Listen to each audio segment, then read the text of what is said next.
Hey everybody, this is herculespetix, founder, curator, docent, and gift shop employee of the herculespetix Academy of Comic Book Studies. Today we're going to be looking at Phoenix number 1 through 4, an Atlas Seaboard comic published in 1975. And these are the only 4 issues. Just like most Atlas comics, nothing ran longer than 4 issues. Some ran much less. And you know, I got these when I was a kid, like most of the Atlas Seaboards. I had a huge amount of them, even when I was like, I don't know, 13, by the time I was 13. But this was always my least favorite, because this was Atlas trying to just do a normal superhero. They did the Destructor, who was a street-level superhero, but this is like a super-powered, like Superman type superhero. And on top of that, it has these odd Christian undertones throughout the comic. Phoenix is almost like a Jesus figure, and sometimes he's a Moses figure, and it's very odd. So let's take a look at these.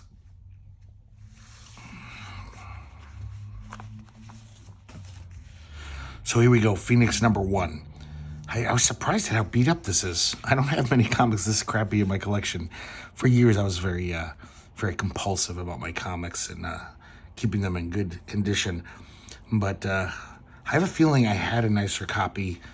At one point, I think I might have gotten rid of some Atlases and then realized, no, I want every Atlas. So I think I need 2 issues of the whole Atlas run I'm missing. But other than that, I have everything else. Nice cover by Dick Giordano, you know, doing his kind of B-level Neil Adams imitation. And not a bad cover. But the inside's a different story, because we have art by Sal Amendola. He didn't do much in comics, but he was always around doing little things here and there. He was part of Continuity Associates, Neil Adams' graphic design firm. And so every now and then he'd help out on comics, and very interesting style. Not really one of my favorites. Something about his art kind of reminds me of like Gold Key artists or something. Just not very dynamic. Even though he's got chops, this guy. It's not like he's a terrible artist. He can draw stuff pretty well. But it's just not my cup of tea, his style. And at least he does have a style, you know? He's not just some random hack trying to draw like whoever the big artist of the day was. So this is written and edited by Jeff Rovin, the line editor for Atlas Comics. And this is one of the few comics he actually wrote. And I believe he created the character. So the year is 1977, which is like 2 years in the future. We're at the space station in orbit around Earth, the Threshold 1. It's like a scientific lab in space. One day there's these horrible explosions. Something goes wrong. And the astronauts radio back to Houston and say, we got to abandon ship. So luckily they have a little space shuttle and they can escape. So unfortunately, some debris kind of fucks with their heat shields, and they're on fire as they land in the Arctic Sea. And basically our hero here, damn it, I didn't get his name. Let's just call him Phoenix for now.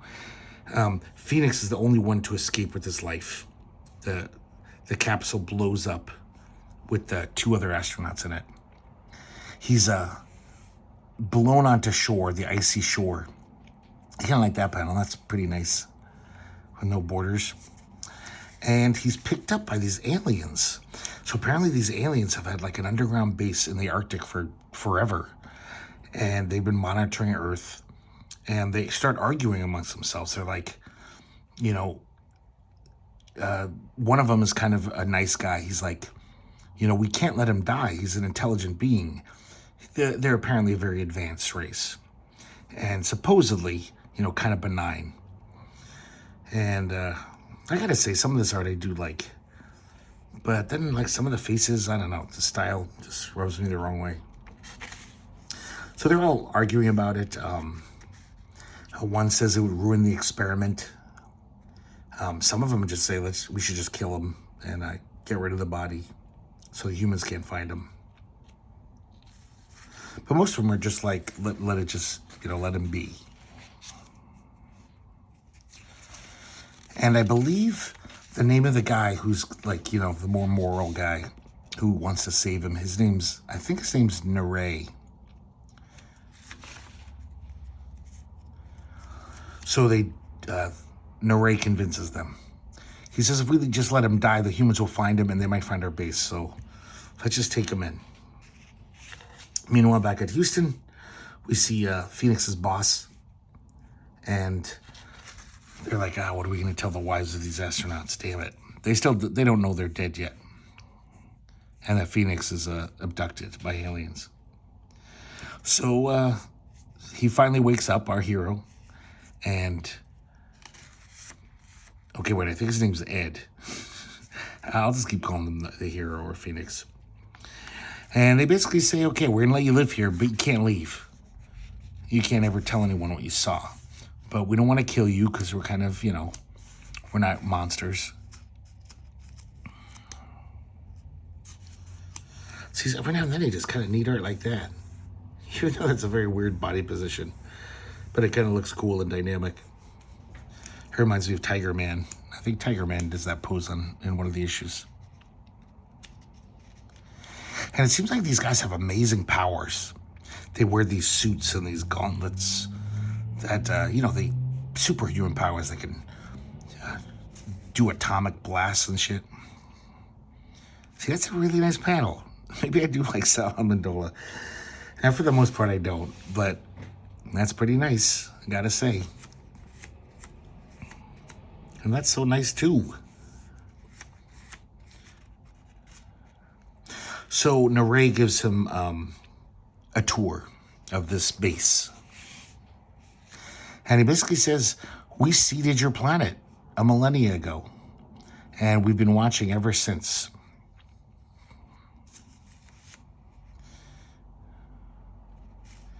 And Neray says, it saddens me, but we have to destroy your people and start all over again because you've screwed up so bad with your war and your greed, There was something I might have missed here that I wanted to point out.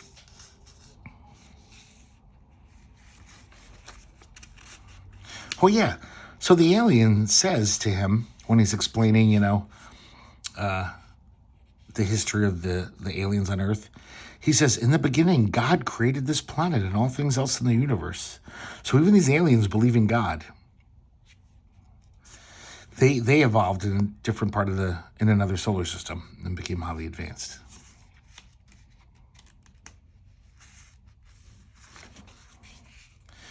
So, of course, our hero doesn't like that. And he argues with them. And Neray does a show of force with his atomic powers, basically to intimidate him and basically say, quit griping. You're lucky to be alive.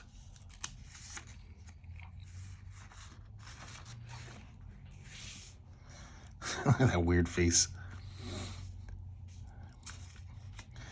So one night, Ed Tyler, that's his name, Ed Tyler sneaks into their kind of like a wardrobe place where all the uniforms are, and he puts on one of these space suits. And they have wrist circuitry.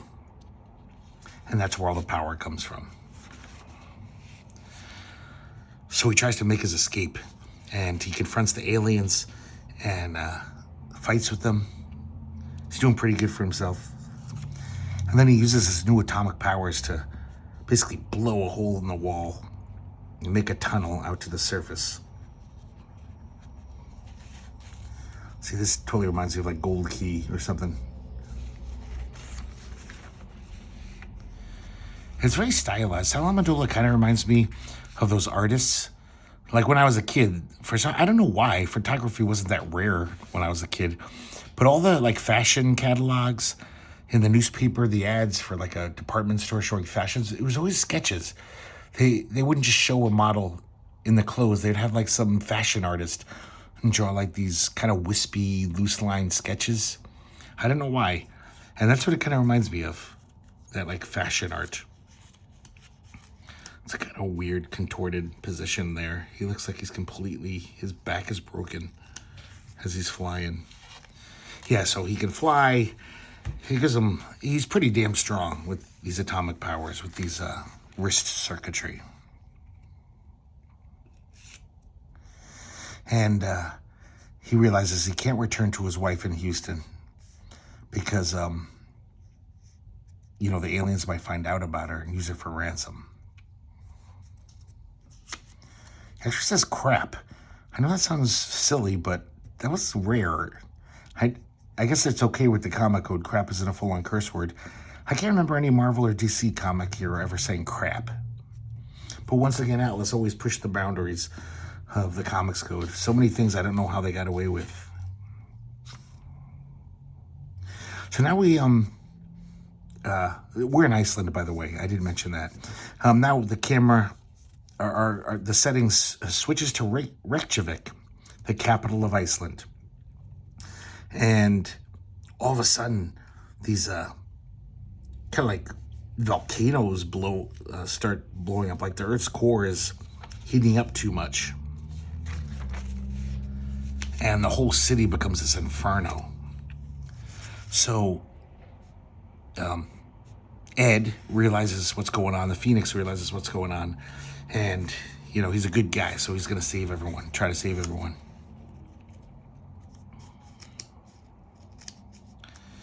And he realizes that it's the aliens.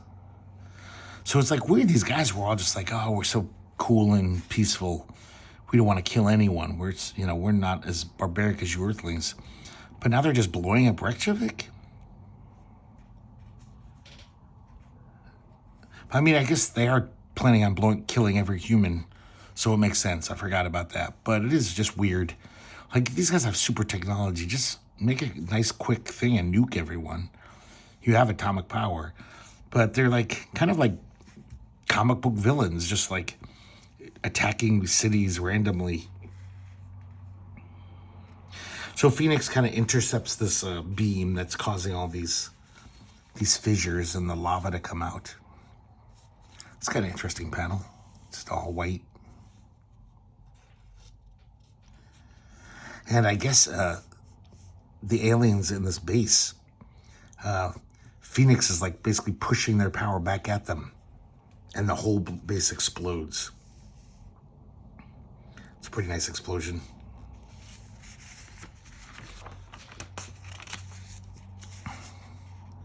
The way it's drawn, I mean. It kills all the bunch of aliens. And so some people think maybe he's involved. But most people are just like, do you know what causes the eruption? And of course, he's not going to tell them. So he flies away. He doesn't want to answer anyone's questions. And the aliens now are meeting in a council. So they basically decide to teach this creature a lesson, this Earth creature a lesson, and then abort the experiment and destroy the planet. Once again, just destroy the planet. He'll be part of it. But they're petty. They're like, oh, we want to teach him a lesson for daring to, get one over on us. So now we're back in Houston at NASA. We see Ed's wife and Carmine, the boss. Such a weird scene, this one, where she's just like, she's like, I hate to keep bothering you. And he's like, Leslie, I'm afraid there's nothing we can do. Go home and get some sleep. Oh, I'm sorry, guys. The weird scene I was thinking of is coming up in, I think, the next issue. But now we're back to the Phoenix. And he's beating himself up because he feels responsible for all the people who died in Reykjavik. Because he saved some people, but of course, hundreds of people died. And he thinks about his wife, imagines what kind of anguish she's going through, and says, man, I wonder if Flash Gordon ever had problems like these. One of the guys on the letter page next issue, this really angered him. He's like, what kind of thing is that to say after all those people died on your watch? I don't get this whole beating himself up. He tried to save a bunch of people. It's not his fault, but very strange. And so here we have, I believe, another Dick Giordano cover. I actually forgot to look up the credits for these, so I'm gonna guess.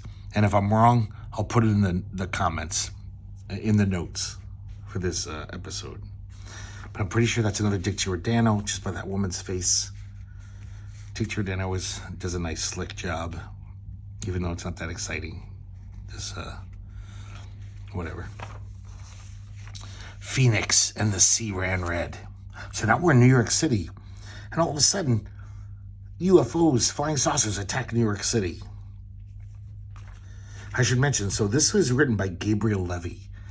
Phoenix gets weirder under Gabriel Levy. He didn't do many comics. In fact, all I ever seen him do is Atlas. He might have done shit for like Warren or Skywald. I can't remember. But as far as I know, he just did a few random comics for Atlas. I never saw the guy again. And it makes sense because, I don't know, he seems to lack like just a knowledge of story structure. And these things kind of like meander. Like he doesn't just get it. He's not a seasoned comics writer or just storyteller in any medium. And once again, Sal Amendola is illustrating everything. There's no credits for letter or colorist in these, and I wonder if he did double duty or triple, quadruple duty. I don't know. Now we're back in Iceland, and this old man with a shotgun approaches the Phoenix, shoots at him actually, and basically says, you know, I heard about you on the radio. You're the guy who caused all that trouble in Reykjavik. So apparently the news has dubbed him the Phoenix because he rose from the ashes that was Reykjavik. Now Phoenix does defend himself. He says, you're wrong. The damage wasn't my doing, because he thinks that he caused it. And he says, well, you're coming with me. I'm taking you to the authorities. And Phoenix decides, okay, I'll go along with him. What have I got to lose? I don't know why, but... So we have a recap of the first issue. Phoenix fills this old man and his family in on what's going on.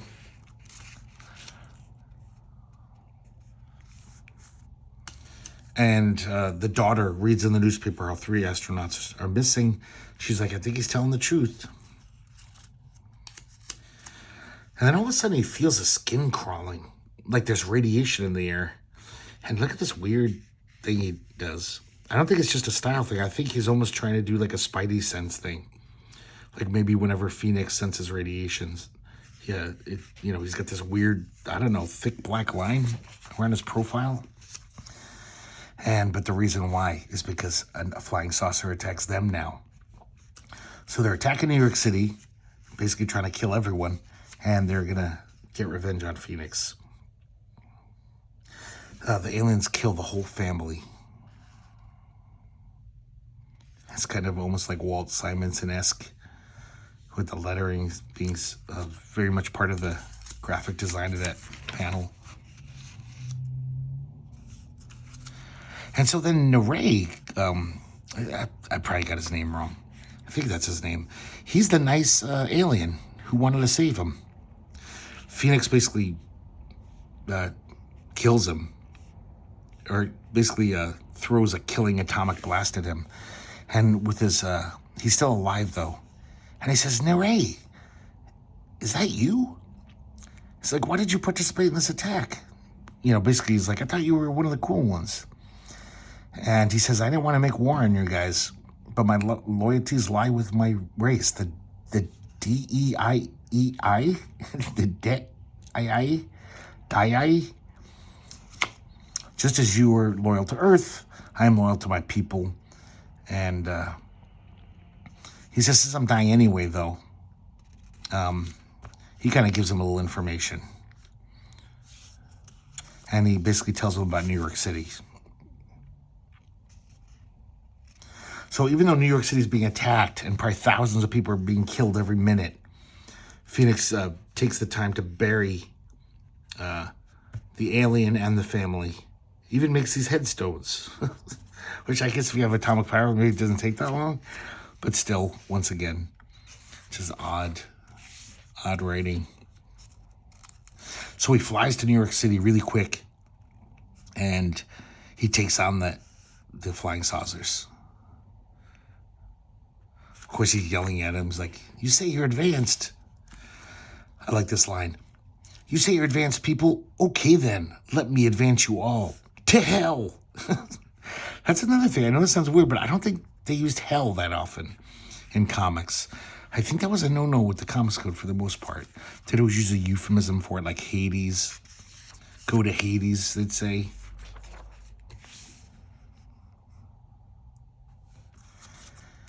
And Phoenix assumes that they want him to suffer. They want him to watch. Because they stop attacking him and just start attacking New York City again, killing more people. So, like, all of a sudden, these aliens now are just fucking sadists. It's not like they're like, "Oh, we have to kill all humanity because our experiment failed." They're like, seems to be having a good time and trying to kind of fuck with the Phoenix's mind.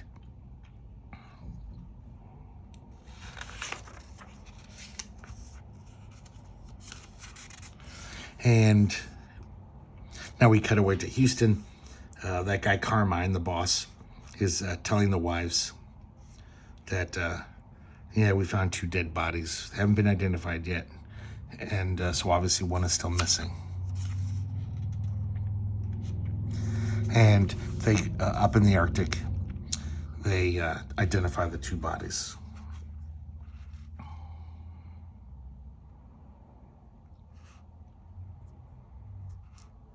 And then they get a wire from New York City. And he reads it. And he says to his assistant, "Jim, are you a religious man?" "I am, sir." "Then you better start praying for mankind's salvation." A little bit more of that Christian underpinnings to this comic. So now a bunch of humans are trapped on this pier and a flying saucer's moving in for the kill. And here we go. This is so dumb. So Phoenix, I don't know, instead of just lifting up the dock and saving the people in some easier way, he actually pulls a Moses. And using his atomic powers, he parts the water. Just like in the 10 Commandments movie with Charlton Heston. And he makes a path through the ocean. And everyone follows him, like an Exodus, if you will. Look at that guy's fucking face. It's fucking nuts. I think the art in this is definitely not as good as the first one. Like Sal Amendola, there's no good panels in this one. It's all just rushed and Hiziki style, not that good. And then just like in the 10 Commandments, the aliens chase him. I don't know why the aliens get out of their UFOs. I'm sorry, their flying saucers. And become vulnerable. And they run through this channel of water. And of course, Phoenix returns the ocean to its natural state and drowns them all. Of course, there's still flying saucers attacking him. It's this epic battle. And he goes into this one flying saucer. He enters it. And he's attacking the aliens within.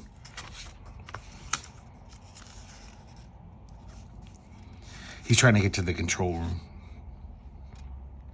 And he makes it and destroys the control panel. And the flying saucer crashes into the Atlantic Ocean. Once again, just by the grace of God, I guess now I'm starting to get religious. But it doesn't land in the city. It happens to fly off into the ocean. So, like, Phoenix didn't even know that. He was just hoping, I guess. Now we see the funeral. Here's the weird scene, okay, guys? So Phoenix's wife is, I think she assumes he's dead. They just figure everyone's dead, even though they only found 2 bodies. So the grave is empty. You know, it's one of those, what do you call it, like symbolic wedding or buried in effigy. And she's basically saying, "Oh, I can't believe he's dead. He was such a good husband." And Carmine kind of yells at her. He's like, "The word is dead, Leslie. He's dead. But you can't stop living because of it. Etta would have wanted you to start again."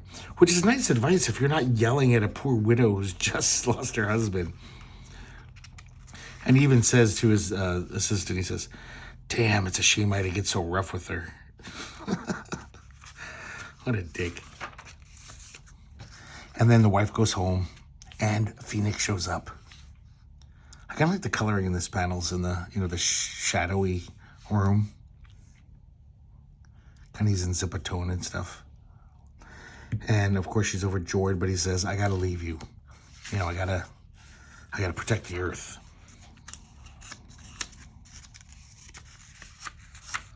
Kind of weird. Yeah, look at this Goonie panel. This is another gold key panel. So they'd never have something this big. And then look at this. Phoenix doing a Christ-like position as he's flying. He says all people need an example, a man to lead them away from evil, to show them the path to salvation, and I am that man. I will rise from the ashes of hatred and prejudice, for I am Phoenix, the born-again superhero, the evangelical superhero. So now we have Phoenix number 3, and I'm going to guess and say this is a Frank Thorne cover? Or Leo Summers? I don't know. But obviously it's not Dick Giordano. I hope I remember to look this up and put it in the comments. So yeah, this art gets even worse to me. I think this art is ugly as fuck. So this is called Day of the Devil. Once again, story Gabe Levy, art Sal Amendola. And Jeff Robin is still editing. So we see ourselves in the Himalayas, in this kind of beautiful Nepalese little village, very peaceful. And then all of a sudden, these abominable snowmen, the Yeti, attack and start grabbing people.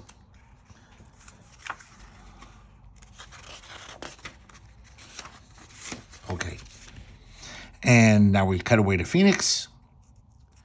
And he's, I don't know where he is. He's in some small town. Maybe he's still in New York. I don't know. And I guess he's kind of a celebrity. And everyone knows that he saved New York City. So the cop asks for his autograph. Nobody seems to associate Ed Tyler with Phoenix. I guess there's no close-up photos of the Phoenix. So we read something in the paper about this Yeti abduction ring, and he flies to this town in the Himalayas. And all that's left is this one old man. And he basically tells him what happened. He says the Yeti attacked and took everyone, like all the young people, but they left me because I'm so feeble and old. They couldn't use him. And then the Yeti attack. He's just so stupid looking, these Yeti. They don't look like Yeti at all. I don't know, they almost look like overgrown Oompa Loompas or something, just dumb. They just look stupid. Really bad monster design going on here. So they try to subdue Phoenix. They're doing pretty good. They're like crushing his ribs, but then Phoenix uses his powers. How do you like that, Harry? He says. And they're not hairy at all. They just have a full head of hair. It just seems like abominable snowmen. That's like the one defining characteristic, is they're covered in fur.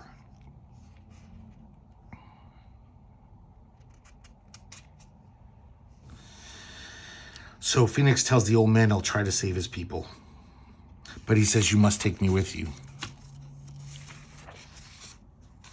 Phoenix protests, but the old man convinces him.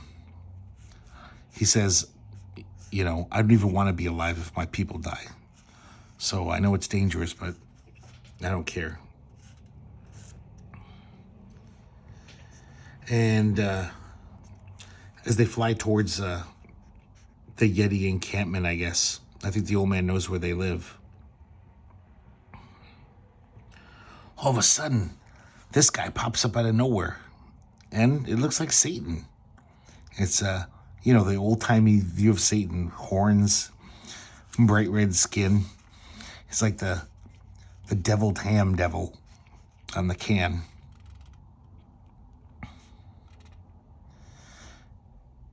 Got That's another thing. Marvel, I don't think I ever called the character Satan. I can say the son of Satan, but for years it was always like Mephisto, or they give him another name. I guess they didn't want to bring up Christianity and stuff. But of course, Atlas doesn't care. And he basically says, all right, you're looking for those villagers? Well, they're more worthy than ever before. And basically the Yeti have captured them, and this guy's going to turn them into new Yeti to replenish the ranks so he can take over the world.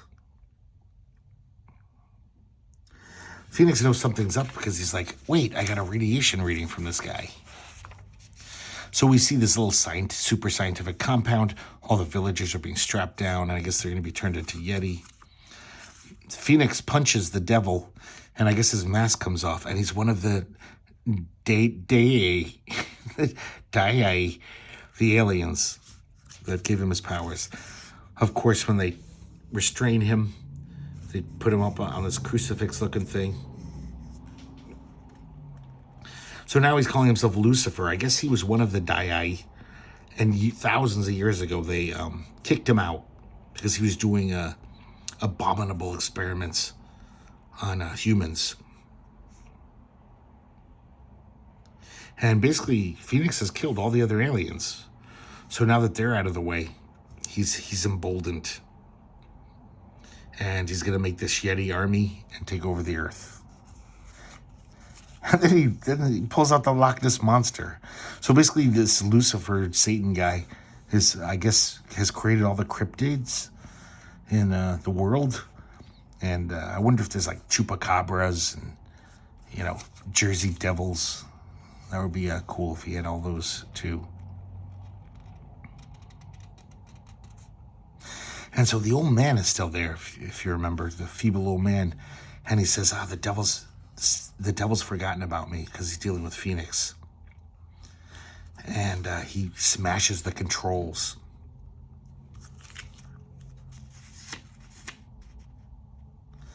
And so Phoenix swims away from this Loch Ness Monster who is about to eat him. And the devil's like, kill him, kill Phoenix. But before the monster has other ideas, and he grabs, now that the control panel's broken, he grabs Satan with his dagger-like teeth and kills him. He eats him. In the whole melee and the fracas, the old man dies. And the people rejoice. And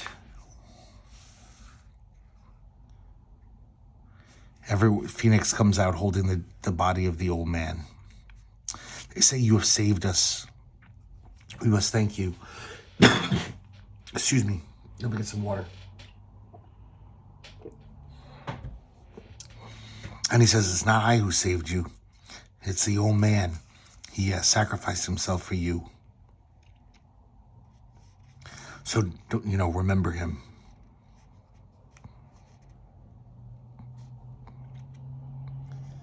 And as he flies away, the villagers say, he flies like an angel of mercy. He's truly a messenger of God.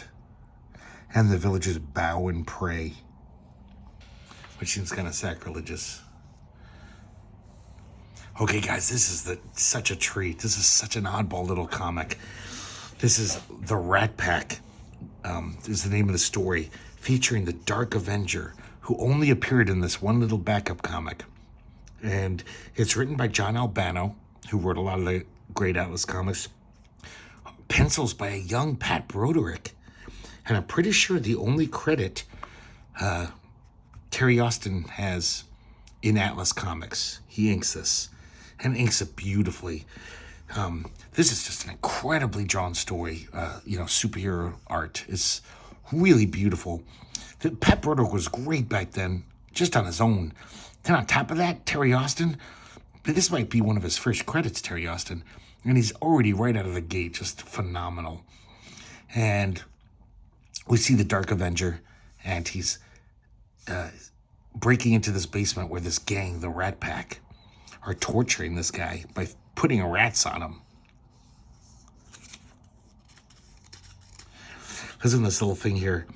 Overly lenient judges, unscrupulous attorneys, and greedy, corrupt politicians have immunized the criminal from just punishment. But now the Dark Avenger, unburdened by the law, has ventured forth. So he's almost like the Punisher. So these guys, of course, the Rat Pack, pull out their guns, fire Dark Avenger, to no effect. The bullets bounce right off of his uniform.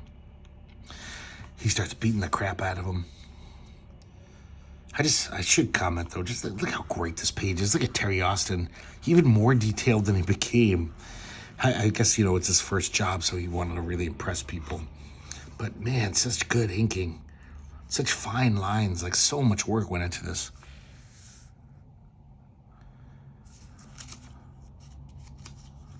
I like that panel for, superior action, the way the fist is coming out of the panel. One guy comes in with a knife, and he's beating the crap out of all these guys. And so he beats him up and frees the hostage. And he says, so are you going to turn these lawbreakers over to the proper authorities? And Dark Avenger says, I'd prefer if you handle that chore. I don't want to reveal my true identity. And he heads out. So the hostage guy heads over to a phone. He says, I have a feeling that's someone I know. So he calls the police, and he claims that he single-handedly apprehended a gang of criminals that he'd like to place in your custody. Man, this is just such like when you're 13. I probably read this when I was 10. I was just like, this is the best art ever. No one will ever draw better than this. So Dark Avenger heads to his house as fast as he can. Look at this amazing... Terry Austin draws every fucking little hair in his chest. Kind of hot. If I was in a man, I'd be into that. And he puts on his street clothes. So it turns out that the hostage is Gerald, his brother. And then we kind of have a flashback to how they were walking around, Gerald and this guy, and the Rat Pack would basically start picking on him and make them march down into the cellar that we saw on the first page there.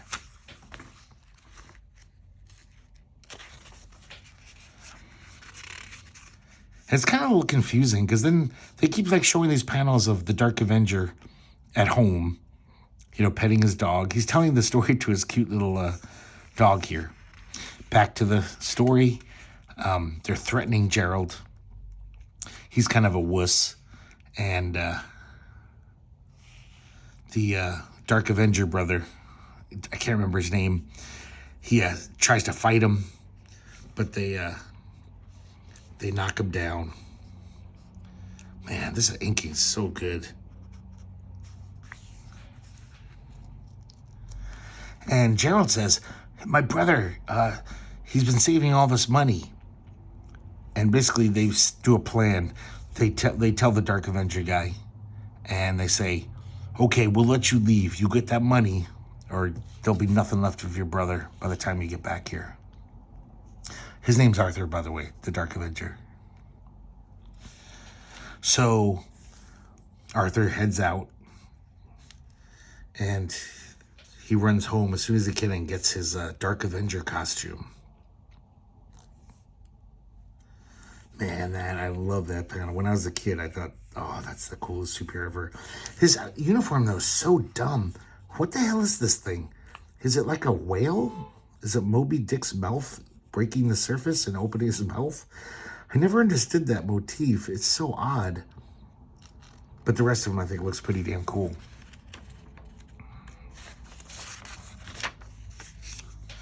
When I was a kid, I would always think about I wish there was more Dark Avenger comics and like, I don't know, imagine more tales of him. I didn't do fan fiction, but just because I was too lazy, but I almost would have, you know. So apparently he has this suit of indestructible metal. And I guess he works at this rare metals factory. He saw a meteorite fall to Earth. And it was an element that doesn't exist on Earth. And after analyzing it, I guess they've been trying to work on this flexible metal outfit. This meteorite, the elements within it, allowed him to finally succeed.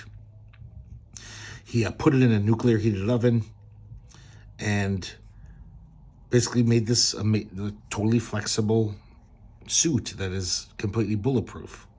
It's basically like a metal suit, even though it's skin tight. And I guess he says I hadn't kept notes, so I could never duplicate the suit again. Seems kind of silly. And then his mom comes home. This is when the story gets great. I love the way Pat Broderick and Terry Austin. This looks like Terry Austin really did heavy inks there. That's a Terry Austin face if I ever saw one. More so than Pat Broderick. And she says, Arthur, come into the living room. I want to have a word with you. So Gerald's there. And she says, I saw him on the bus. And he said that you deserted him this evening. You left him alone with 3 dangerous criminals. And Arthur says, well, he doesn't look harmed or anything. And she says, yeah, because he heroically overpowered those ruffians. Gerald isn't a coward like you. And Gerald says, you know, Mom, I could use a snack after that harrowing experience. And Arthur says, I could go for a piece of pie myself, Mom. And she says, get it yourself, bum. And the dog licks him. Such a weird, goofy little comic. Like, it's kind of like this typical superhero adventure, but then they have this like total sitcom-y, humorous ending. And of course, we never see the Dark Avenger again. And I'm still chagrined about it. I think tonight I'm going to make my own Dark Avenger fan fiction. Okay, so guys, we've talked about this before. In Atlas Comics, every comic, if it lasted long enough, takes that turn. When Jeff Rovin leaves the company, Larry Lieber takes over and starts really putting his stamp on it. But it's really because of Martin Goodman. I guess Chip Goodman too, but more Martin Goodman, the founder of Atlas Comics. He just wanted to make Atlas, just like make them as much like Marvel as we can. Enough of this crazy experimenting, enough of Planet of Vampires, Morlock 2001. Let's just make stupid, crappy superhero comics with hacky art. And this is what we get. Number 4, they try a total new direction. Phoenix, the Protector. He's got a totally different outfit. Not bad, to be honest. Kind of a cool superhero outfit, I guess. Better than his first one. And look at this cover with all the word balloons, just like Marvel was doing it at that time. People just saying stupid shit. Once again, this guy's saying, the Protector, he's sacrificing himself to save us. Once again, the Jesus illusion. And we start off, though, he hasn't changed his outfit yet. I kind of have mixed feelings about this art. It's I'm sorry, I should mention. So now it's written by Gary Friedrich. Gary Friedrich wrote for Marvel. So, you know, they got rid of Gabriel Levy. He was a little too weird. Pencils by Rick Estrada, who did a lot of stuff for DC. Very just typical, you know, DC type artist, you know. Inks by Frankie Akoa, once again, industry stalwart. And edited by Larry Lieber now. And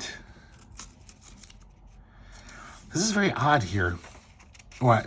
So they have this splash page where he's saying, I must fly at greater speeds. My body's starting to burn. This is at the end. So this art is really just kind of hacky to me.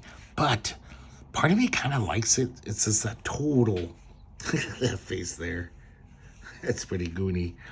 But I don't know, some of it, it really does capture that classic, you know, Marvel style. Once again, we get a recap of what's gone before. And this is, like I said, guys, Atlas comics are fucking weird. So basically the Phoenix says this planet is doomed. There's nothing I could do. The aliens are going to kill us all. Even though I thought he destroyed most of them, I guess more can come from the other planet, you know. So he makes this tombstone, rest in peace, planet Earth, 1977. And he says there's nothing left to do but head skyward so fast that I burn myself up in the atmosphere. He's going to commit suicide. This is like he's trying to do a Gil Kane panel with an up the nostril shot. Look at his tears running down his face. He's going to kill himself. This would never happen in a Marvel or DC comic with a superhero. So he sets his thrusters on full or whatever the hell they're called, and he does just that. Seems like there's got to be an easier way to kill yourself than burning yourself alive in the atmosphere by flying fast. And it looks like he's succeeding. He's like totally burnt up. Oh, this is great here. The caption says, and if you recognize this scene, you're right on, brother or sister, for you women's libbers. This is where we came in. So this is the, that splash page. And all of a sudden, this alien ship comes out of nowhere. It zaps the Phoenix. Actually, I think it's just a tractor beam. And they take him on board. Meanwhile, we see his wife, Leslie. She's pining for her lost husband. They keep talking about how, she says, those terrible things they're writing about you in the papers. So it's almost like they can't remember if everyone thinks Phoenix is a hero or they think that he caused all these problems. Then again, there's two different opinions about him, I guess. But one issue, they'll be like, yeah, he's the savior, saved New York City. And then they'll be like, he's on the run because he caused all this death. This crazy panel here, like a 60s romance. Both of these, very like a romance comic.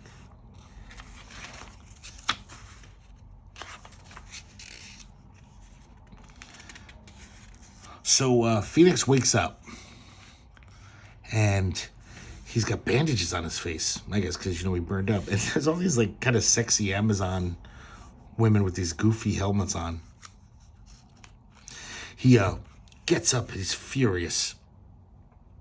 And he's like, you're one of them. You're one of the damn Dai. The aliens from the first 3 issues. I gotta get out of here. And he's wigging out. He's tackling guards. All the people there are just like, no, we mean you no harm. We're peaceful. But he's not buying it. He's just frantic. And finally they zap him, put him out with a tranquilizer gun. And they take him to the High Council, I guess the leader of these aliens. And they call themselves the Protectors. So I guess this is a different alien race. And their leader's called Magus. I kind of like Magus's design. It looks kind of Kirby-ish, some crazy Kirby design.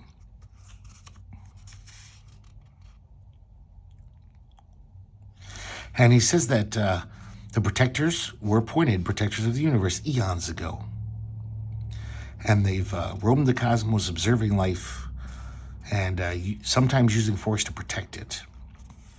So they're almost like the Watchers, but they actually will intervene to help sentient beings.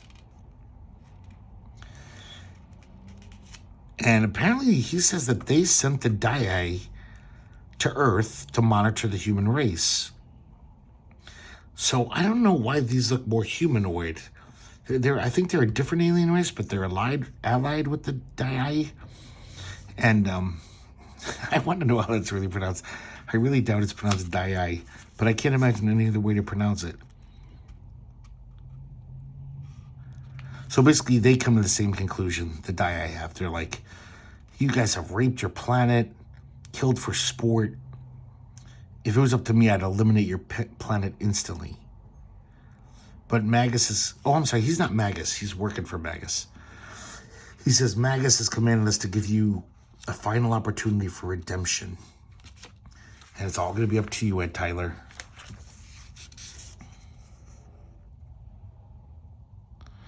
So, they put him in this machine. And I guess it hurts a lot. He's like, ah. So meanwhile, we see his Carmine, his boss at NASA.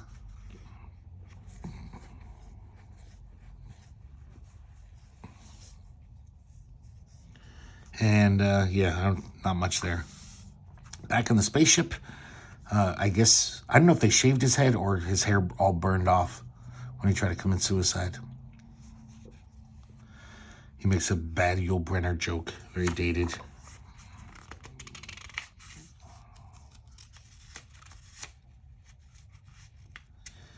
And I guess they give him a new costume. And he's got these new powers.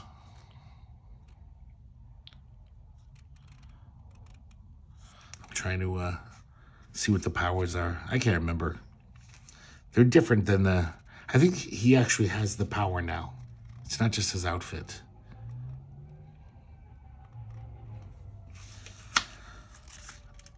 Oh, I guess they are. It is in his outfit. He's got atomic thrusters. He's got wings in his costume, giving the power of flight. And, oh, this is the Magus, I believe. So the Magus gives him the power. And they have one final test where he's going to go to this arena of combat. And he has to fight this four-armed dude. The one from the cover. They teleport him there. And the battle begins. Weird-looking guy. Kind of a cool monster, actually. It's a Cyclops.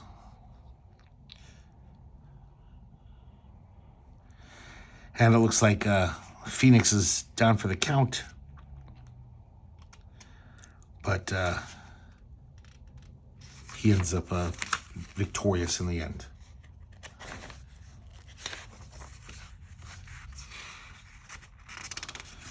Yeah, there's the killing blow. Muhammad Ali, eat your heart out. He seems to make a lot of dumber jokes in this issue. More jokes, and they're all dumb. It's like that comic book humor. It's not even a joke. It's just saying cute little sayings. Like, here's looking at you, kid.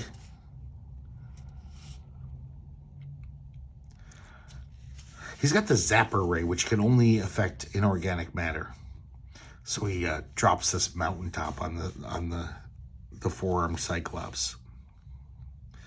And so the protectors are impressed. And they basically say, you're worthy. You shall guide your homeworld. Forevermore you shall be called the Protector. So if there was another issue, I guess they would have just changed the name to the Protector instead of Phoenix. I don't know what's wrong with Phoenix. It's a pretty cool name. Maybe Jean Grey had already become Phoenix at Marvel. And Marvel was basically sent him a cease and desist. Or maybe Larry Lieber's just so dopey and old-timey that he was like, oh, that's a better superhero name than Phoenix. It's such a total generic superhero name. Look at this, like, total fanzine art.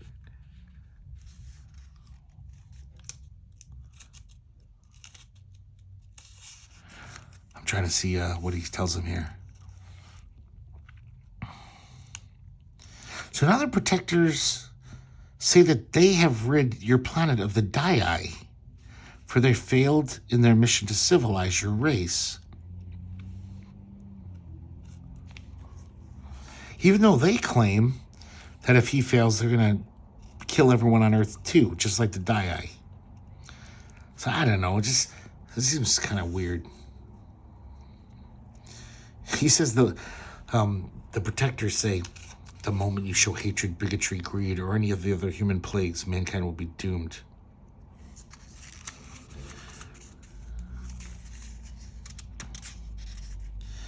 And then basically, the Protector, I should say, not Phoenix, he ends the issue just saying, I must go somewhere alone and think.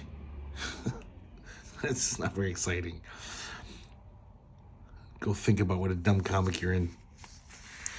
And apparently the next issue is going to be the day the planet died. And we'll never get to find out how the planet didn't die, because you know it wouldn't. The Protector is going to save Earth. We got the letter page, and that's it for Phoenix. Or should I say the Protector. Oh, it's so sad, all these Atlas comics. Not that this one started off that promising, but a lot of them did. And then they got that change. I should make up a name for it. The Atlas realignment or something, where Larry Lieber just shits on all these great creations like Scorpion. Oh, God. When we get to the Scorpion, guys, that is like such travesty. It's heresy what they do to Howard Jenkins the Scorpion. So that's it, guys. Another Atlas Seaboard title under the belt. Eventually, I'll show off all of these two guys. We do them every, I don't know, month or so, every 2 months. But I hope you guys like looking at Phoenix. I did want to say, I just read an interesting article. Well, it wasn't that interesting, but apparently this Atlas IP is owned by Martin Goodman's grandson. He's been trying to, license it off, trying to get things started. And apparently this big money guy is interested. There's these Atlas toys coming out. And one that the money guy is really interested in is Phoenix. And he said because of its spiritual underpinnings, the Christianity. And I'm like, oh, God. So that's going to be, if Phoenix ever does come back, there's already a toy out. But if his comic comes back, expect more of that crap.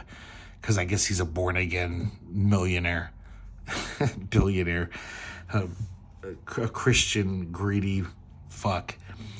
But, yeah, I think Jesus would give you the big thumbs up there, billionaire. He would love you. So there you go, guys. Phoenix, number 1 through 4. Hope you enjoyed looking at them. Not my favorite Atlas comic by a long shot, but whatever. It's kind of interesting. Yeah, all these Atlas comics are interesting in their own weird way. Okay, thanks for watching, and I hope to see you next time here at the Herculespetix Academy of Comic Book Studies.